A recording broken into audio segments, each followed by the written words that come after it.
அறிய வைத்தாய் தேவி.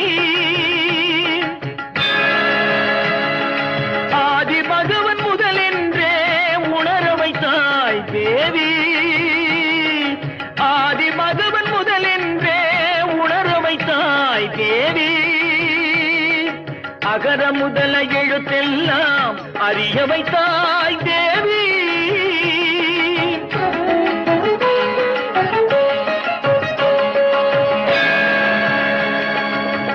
இயலிசை நாடக தீபம் ஏற்றி வைத்தாய். இயலிசை நாடக தீபம் ஏற்றி வைத்தாய். ஈன்றவள் நெஞ்சை இன்று குளிர வைத்தாய்.